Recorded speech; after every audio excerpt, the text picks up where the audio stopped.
These are some of the backpacks I've used in my photography journey, and I'm going to be talking about why I use these regular backpacks instead of a photography specific one. If you stick around to the end of the video, I'll let you know how I think I'm going to improve my setup. Okay, so my current setup is the Recon 30 North Face bag, this Peak Design Tech pouch, and the ProMaster Camera Cube. We'll get into why I'll be changing that one very soon. And last of all, I just have the camera bag that the DJI Mini 4 came in. I think it works really well. It fits into this bag pretty snugly. A lot of people ask, why even use a regular backpack instead of a photography specific?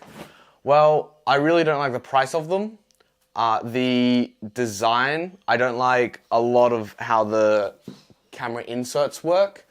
And one of the big reasons is when I travel, I don't want unversatile bag. I want to be able to take my photography gear out, use it as a regular backpack, or if I do have my photography gear in it, I don't want people knowing that I have tens of thousands of dollars worth of camera gear. Now I've told you why I use the types of bags I use, let's move on to the pouches and how I stock them. Well, the first thing is the tech pouch. It's the most simplest thing that I use. It doesn't change very often. So I usually just put in a few things in it. If I need to add extra charges, there's enough room in here, or even SD cards, just for when I'm traveling. What I'll do though is bring you over to the table and we'll look at how I usually have this bag packed and what maybe things I add. Okay, so the main things I stock in my tech pouch is usually my SSD, my SD card readers, some chargers, some power bricks, and then back caps for both a lens and a camera body. Well, even though my tech pouch doesn't change very often, my little camera cube here changes all the time. Now I take different things depending on what I'm doing. Say I'm recording a video for you guys, I have my mics, my little camera, and maybe a couple other things. When I'm going out on photography shoots, depending on what even type of photography I'm doing that day. I could be bringing a flash, a long lens, a couple short lenses. Like this is probably the one I'm least happy with, but I'll show you a couple different configurations that I pack this one with currently, and hopefully when I upgrade, it'll take those configurations out of the picture. So in the different camera cube setups, this will be a nature layout. So I have a long lens on my Micro Four Thirds body, and then usually I also pack a wide lens just to get some nature shots. Moving along, we'll go over into the portrait setup, which I usually put my big camera on again, 12 to 60, my film camera just in case, and a flash for anything needing that. And the last main setup I usually do is my video recording, which is my little camera, a wide lens for that, a spare battery, a flash, and a mic setup. The only other thing I want to show in this little section with the camera cube is how much my drone takes up in this camera bag. As you can see, it nearly takes up the full thing, so it is a pretty small camera cube overall.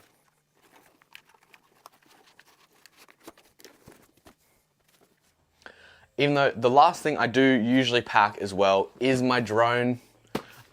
This is usually only if I know that I'm going to have time, because it's a very time-consuming process when you're trying to get a few shots. And depending on where you're flying, you're not even allowed to fly it. So this, most of the time, would just stay in this little pouch, but it works perfectly. Like I'll show you, it has my drone, its remote, and its batteries. And basically whenever I just want to go out and shoot, I just make sure the batteries are charged before I go out on the day. Okay, so we've talked about the camera pouches that fit in the bag, but what's some of the accessories that go on the outside of the bag? The main thing is a backpack clip. I use the Falcam one. A lot of people use the Peak Design. I think they're all pretty similar. I will say, when having a big lens on for nature, this thing weighs your shoulder down. Even with my Micro Four Thirds setup, which is my big camera and my big lens, which is huge for this, I can only probably walk for 2 to 3 hours without getting extremely sore.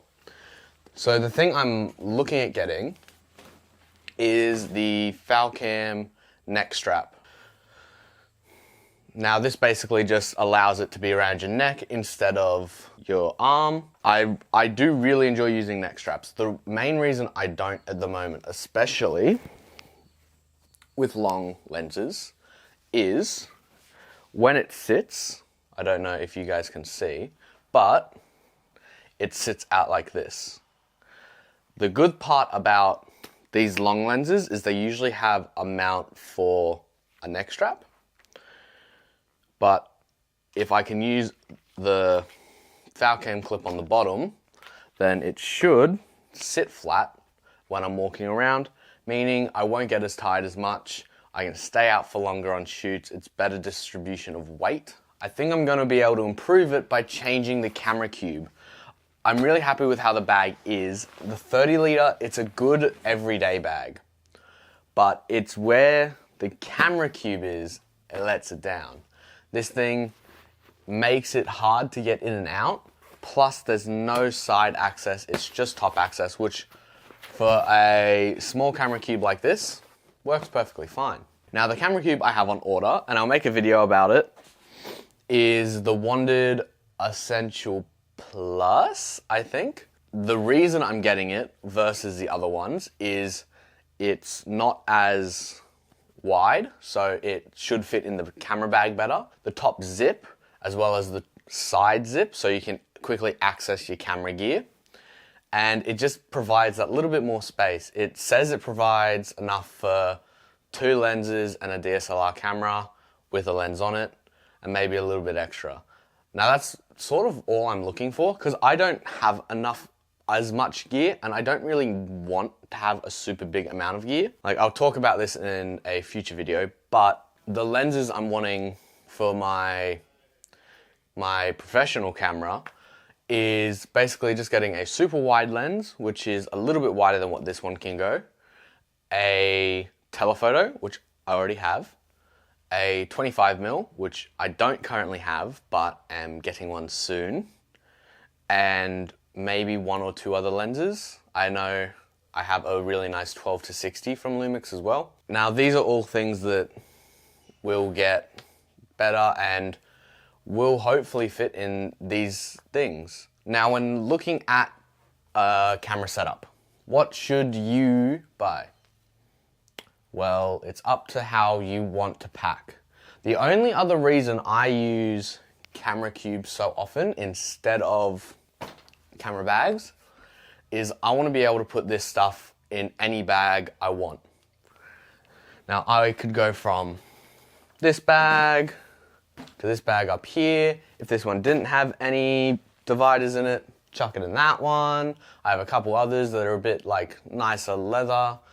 It's sort of, that's how I want my photography to work, because I can then change it on what type of shoot I'm doing. If I'm doing a nature shoot and I'm hiking for a while, well, I can chuck it into a hiker's bag. I can chuck it into this one, which is a very light bag. Or if I'm going into like the city to do a portrait shoot, maybe I take my little bit nicer leather bag. Maybe I take this one, it's a little bit bigger. I can put other things in it. But does that mean camera bags aren't for you? Not at all. I think camera bags can be good for anyone. Now, I have seen bags that I do like the look of, and I like the functionality of. I just don't have the money to buy them, which is probably the case for a lot of people, because those bags are like $600-700. So hopefully this has given you some insight into the world of my camera gear. If you liked the video, please hit the like button, please subscribe, share if you like, whatever you'd like to do. I just hope to see you in the next video. Cheers, guys.